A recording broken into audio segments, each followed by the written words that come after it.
Hej, det er Thomas fra skolen i Skyen.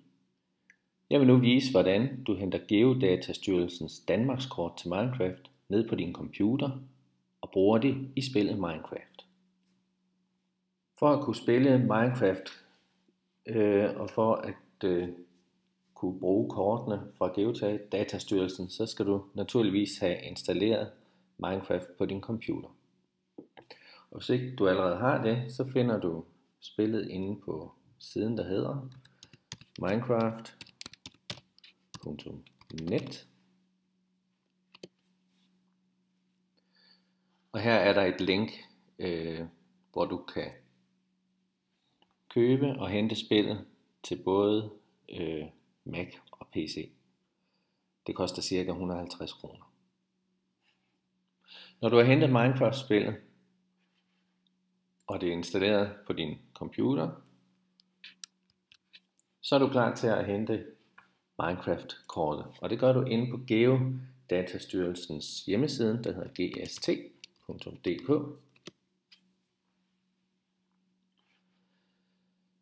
Her trykker du på emner.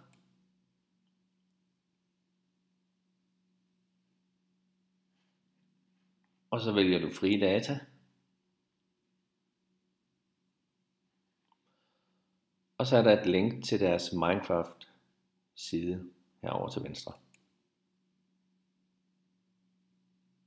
Inde på Geodatastyrelsens Minecraft side, der er der forskellige oplysninger om Danmarkskortene til Minecraft. Der er idéer til, hvordan du kan bruge det i din undervisning, hvis du er lærer. Og der er også et link til, hvordan du kan downloade kortene. Og det trykker du på. Her finder du oplysninger om, hvordan du henter kortdataerne ned og installerer den i Minecraft-spillet. Men du kan også bare følge med her. Der er et link til kortforsyningen, hvor du skal ind og hente kortet. Inde på kortforsyningen, der skal du, hvis ikke du har gjort det, så skal du oprette en ny bruger. Og det er bare at følge vejledningen. Men ellers så skriver du din kode ind.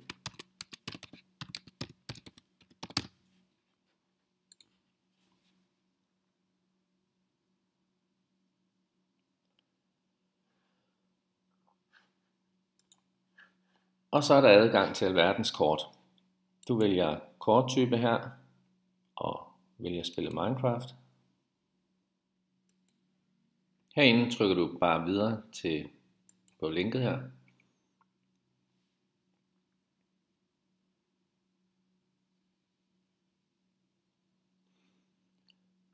Og så kommer der et lille Danmarkskort frem, og der skal du så ind og vælge, hvilket udsnit du vil hente ned på din computer. Og vi kan tage til Dronningens København, men kunne jo også vælge det skønne Skagen.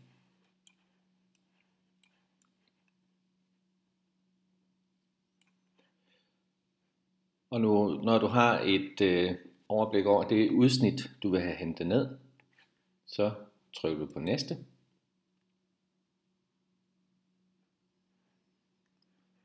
Og det gør du en gang til. Og så kan du se de 10 x 10 km blokke, som du kan hente ned på din computer. Og du vælger det udsnit, du vil have. Og du kan se, hvad filnavnet hedder herovre. Og du kan vælge flere på en gang. Nu er vi nøjes lige med den her. Og den lægger du så i din kurv.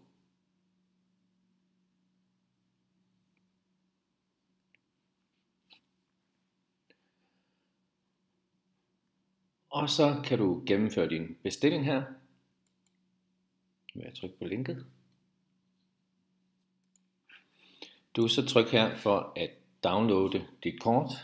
Du får også en mail med et link, hvor du også kan downloade kortet. Eller du kan gå ind i mini downloads, hvor at din bestilte kort også ligger. Og jeg henter kortet ned. Og så vælger du en mappe, hvor du vil have arkiveret dit kort. Og der kan du passende lave en Minecraft mappe, hvor du gemmer alle dine kort. Og filerne de er rimelig store, fylder op til over 0,5 gigabyte, så det kan godt tage noget tid at downloade. Mens du henter filen ned på din computer, så kan du lige så godt udnytte ventetiden. Du skal nemlig finde centrum for det kort, du downloader, for ellers så risikerer du at ende ude i ingenmandsland, når du starter det op inde i spillet. Du skal lige skrive dig filens navn bag øret. I det her tilfælde er det -20_-400.zip. Og når du har skrevet den ned, så går du tilbage til Geodatastyrelsen og til den side, hvor du fandt linket til kortforsyningen. Det er den side, der hedder Download Data. Og når du scroller en lille smule ned her, så er der et link ved ordet her, cirka midt på siden. Det trykker du på, og der kan du beregne koordinaterne til centrum af det kort, du har hentet ned. Du tager og skriver filnavnet på den fil, du har sat til at downloade.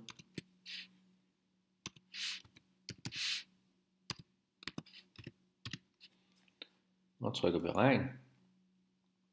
Og så kommer der nogle koordinater frem.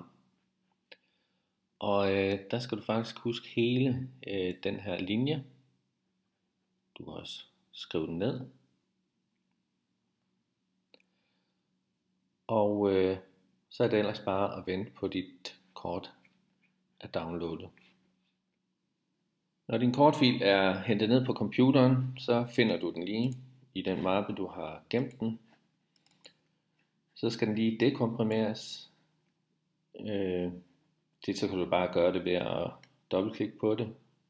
Ellers så findes der programmer, der kan gøre det. Unzippe. Og den pakker så filen ud og laver en fin lille mappe her. Det er dog ikke muligt at åbne kortet i spillet endnu. Det skal først flyttes ind i spillets eget kortarkiv. Men du åbner spillet.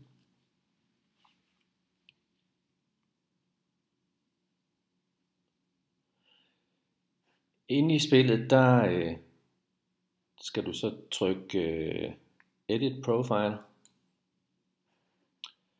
Og herinde så skal du trykke på knappen Open Game Gear. Og der finder du så der, hvor du har gemt den nye Minecraft eller kortmappe her. Så tager du og kopierer den. Så trykker du på tilbage-knappen til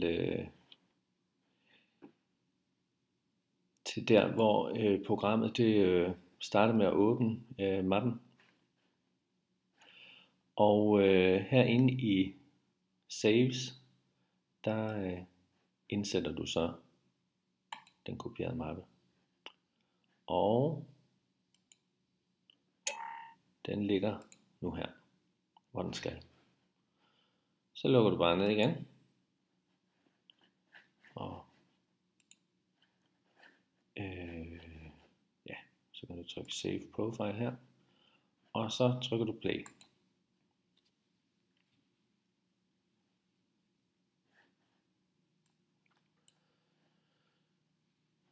Så trykker du single player, og så ligger dit kort her. Og nu trykker spil. Så kan vi lige maksimere vinduet her.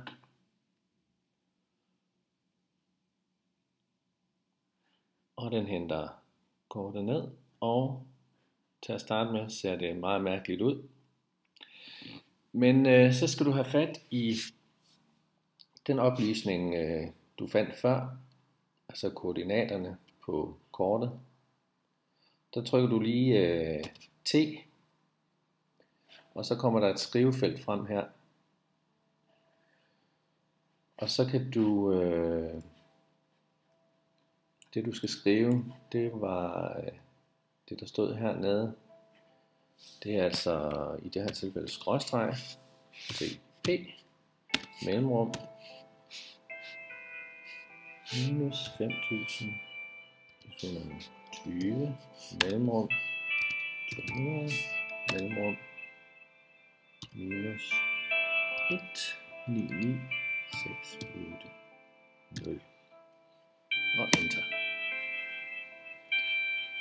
Så kommer du til lige til centrum af det kort du har hentet. Så lige escape her, fordi så kan jeg lige maksimere vinduet igen. Så går tilbage til spillet. For at få et overblik over spillets verden her og over grenen her på Skagen, så kan man dobbelt trykke på mellemrumstasten. Og så kan man holde mellemrumstasten ned, fordi så kommer man op at flyve og kan få et bedre overblik.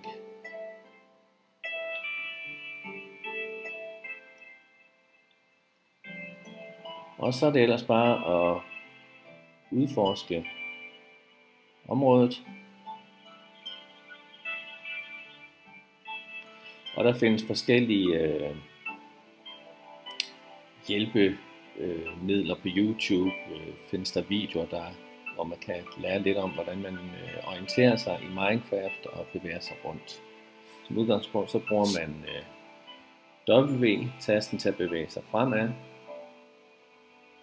og A-tasten og D-tasten til at bevæge sig sidelæns, og S baglæns. Og ellers så kan man bevæge musen, når man skal kigge rundt. Og skal man ned igen, så dobbeltklikker man på mellemrumstasten.